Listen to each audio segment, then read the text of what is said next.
I'm Carl Erickson, and I'm going to share with you 25 years experience as a Special Forces Green Beret, along with other subject matter experts across various different fields. We're going to show you how the military shoots, moves, communicates, and makes the best of using the latest and greatest equipment. Can you believe it has been 4 years already? Hey, we just hit 500,000 subscribers. That's kind of a goal of ours, so I figured I would do a video, kind of give you guys some of the background behind Tactical Rifleman. So let's start with the birth of Tactical Rifleman. I was getting ready to retire from 5th Special Forces Group. I was there, I was actually the company sergeant major for the CIF company, now called the CRIF company, for 5th Special Forces Group. Getting ready to retire, and I got invited. Hey, Carl, you want to compete in the Maximum Warrior competition, the shooting match? I'm like, nah, I'm having problems with my shotgun and everything. They're like, no, you have to shoot their guns. I'm like, no, to hell with that. If I'm going to compete, I'm going to compete with my own guns.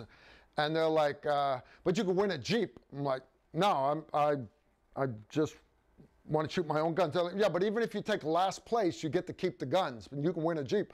All I heard was free guns. So anyways, I end up competing in the Maximum Warrior competition. The year was 2010. And anyways, I end up winning. That's where I got my 4-door Jeep, my Call of Duty Jeep. I would never buy a Call of Duty Jeep. I love my Jeep. You guys know I love my Jeep. But anyways, from there, I ended up getting out of the military a little while later, and they kept filming this thing every year, and I became the host of the Maximum Warrior competition that Maxim Magazine and Jeep put on. Well, the film crew that was filming it, I got to be really good friends with the film crew. I got to be great friends with them. And anyways, they come up to me once, and they're like, hey, we just got done filming with this other social media guy, and he is very unsafe, and there's a lot of jackassery. But we looked around, and there aren't really any YouTube channels that have professional training tips, things like that.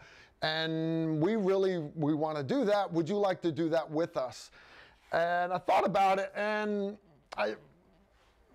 okay, let's give it a shot. I use it to help promote classes for my own LLC, for Tier 1 group, for everybody else, because I wanted it to be a place where subject matter experts could share tips with people, but also so you get that small taste of what that subject matter expert has to offer, and then you go take training classes with him. So I told the film crew, look, we're never gonna be a big channel. We're not. I just wanted us to be a professional channel with professionals, professional subject matter experts. So that's kind of where we grew it. Now, I mentioned when I retired, I started my own LLC, my own training company, right? And my training company is called Ex Umbris International LLC. That's the company that I do training classes under. Now, I needed to come up with a logo for my LLC. Now, if you look here, this is my old unit's logo. This is a plaque from when I left my Sniper A team. This is a familiar logo to a lot of guys in the military, and they're like, oh, that's the CIF logo, that's the CRIF logo. It actually dates back before that.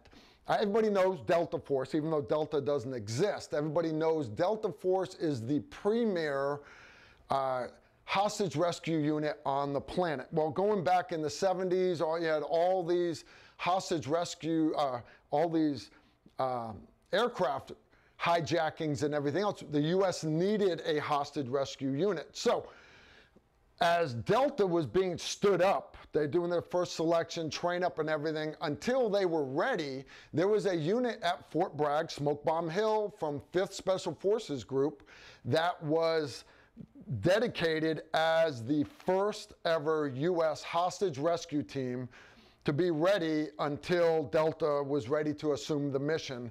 That unit was Blue Light. This was their original logo. Basically, you've got 2 crossed arrows to represent it being a Special Forces unit, and then you've got the skull and the sword because that makes them look cool. Now, and it from there grew to every CIF company, which is basically the hostage rescue unit for that particular area of the planet. For example, the CENTCOM commander, who's responsible for the Middle East, the Horn of Africa, all the stands, his SIF company was my old unit, A15. We were the SIF company, now called the CRIF company, for CENTCOM. So we were the hostage rescue unit to hold the ground until Delta could get there. Okay. Now, when a lot of guys retire, if you were from a SIF company, a lot of guys would put this logo on their business cards. It was a way for them to show people, hey, I was in a SIF company, I know my stuff. So I needed a logo for my LLC, Ex-Umbris International LLC. Now, the whole point of my training company was that I teach how to shoot, move, communicate, how to do all the skills, the close quarters battle, the sniper support, all that. But not only do I train the same standards they did in the schoolhouse, but me and my instructors teach to a higher standard.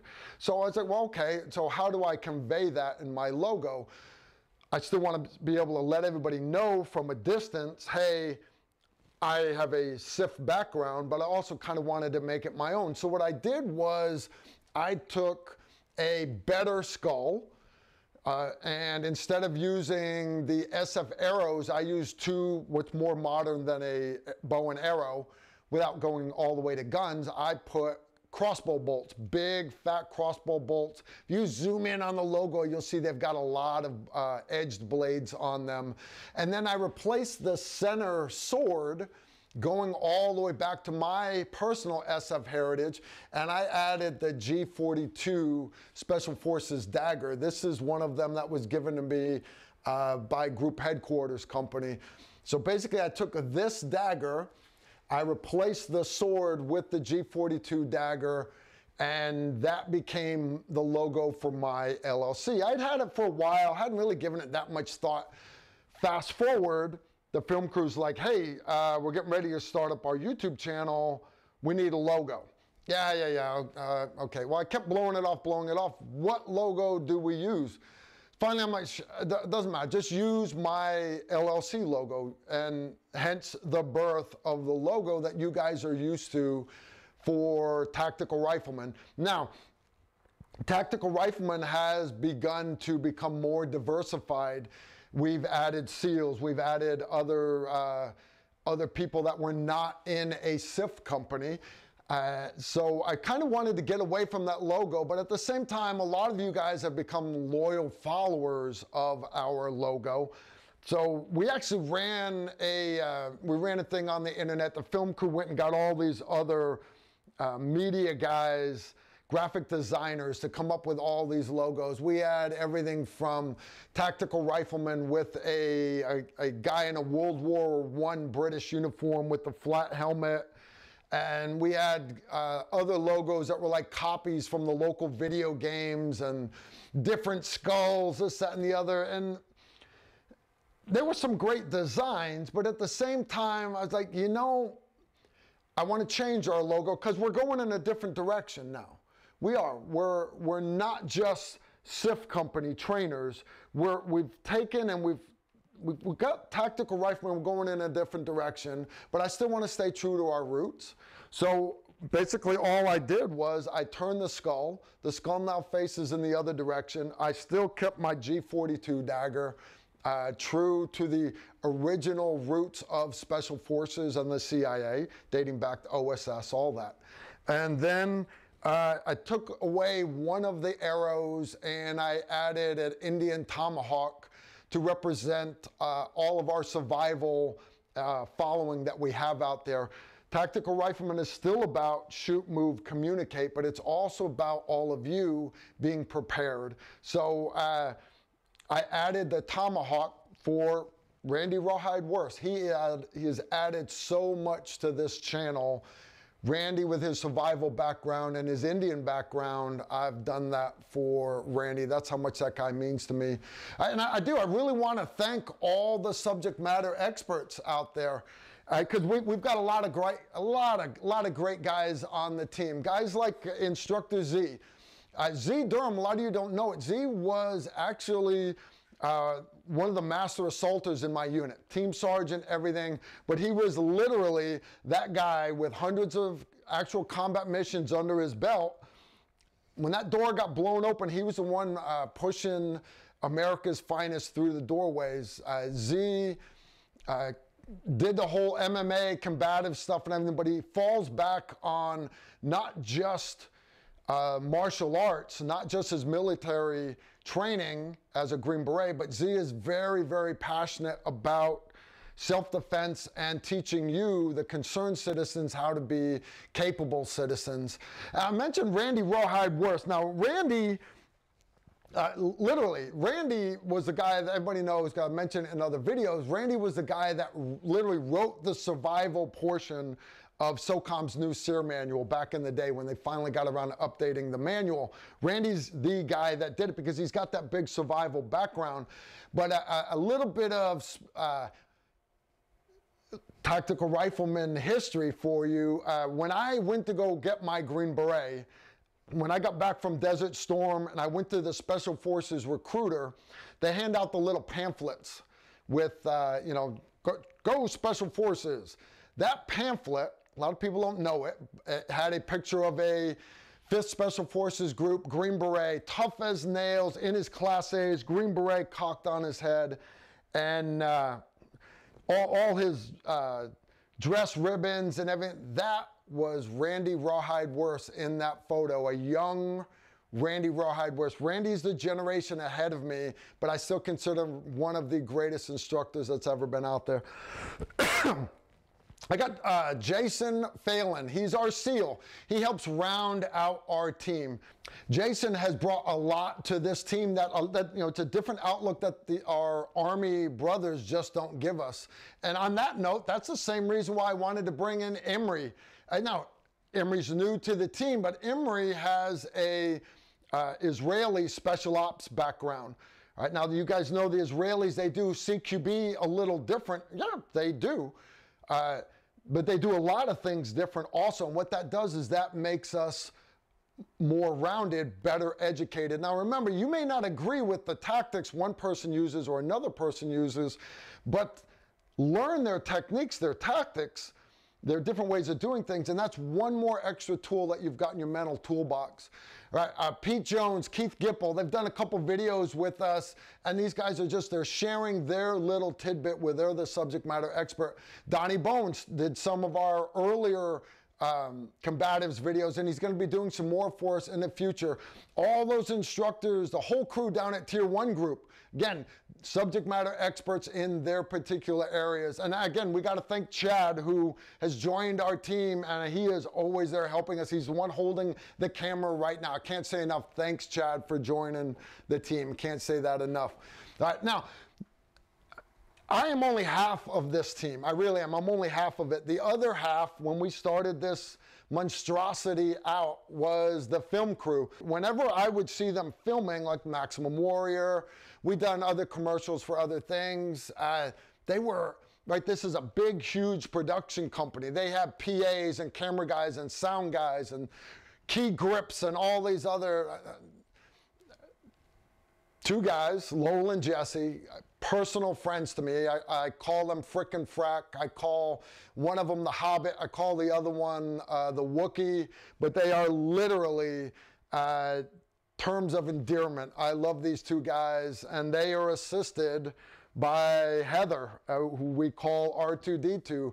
Heather, if you're watching this, you poor thing, I know you've got to edit this. You know I love you. You know everybody loves you, and you are the silent hero behind the scenes that make all this stuff happen. I can't say that enough. As far as the future of Tactical Rifleman, where do we go? Where do we go from here? What do we do? I'm here to tell you, we are going to take this channel, we're going to continue to grow it. We're going to make it bigger and better. I'm going to bring in other subject matter experts, other subjects. We're going to listen to your comments. You know I read them all. We're going to continue doing the live streams. We're going to do some product reviews. Not a lot. We're not going to turn this into a commercialized channel where we're just trying to make money. That's not the case. We've got to pay the bills, yes. I've got to feed the film crew, yes. But at the same time, we're going to stay true to our roots. This channel is about how the military shoots, moves, communicates, and we're sharing with you that knowledge is power. Knowledge can be your best weapon, right? So thanks to all my patrons. Thanks to you loyal subscribers staying with us all the time. What's that? Oh, you guys all want to know what that radio chatter means at the beginning of the video? I promised you guys when we hit 500,000 subscribers, I would tell you what the words were. The reality is, it's not English. It's not. But what it is there's a company that does sound bites for Hollywood movies and everything called Pushkin Sounds. The name of the clip is Radio Chatter 01. You can pull it up on the internet. What language is it? The reality is, guys, it's not any language. The guy that made the clip wanted it to sound like radio chatter, military radio chatter, but he didn't want to offend anybody by saying certain words in any language. I agreed with that. So our Radio Chatter 01 is just garbled noise made in a sound studio, and it's been driving you guys nuts, some of you, for going on 4 years. 4 years, can you believe it? Anyways, we've hit 500,000. Next goal, what do you think? 1 million? I don't care. I don't care. I really don't. I'm going to be true to you guys. And again, thank you for all of you guys being true to us. Y'all take care. Shoot straight. Incoming right there.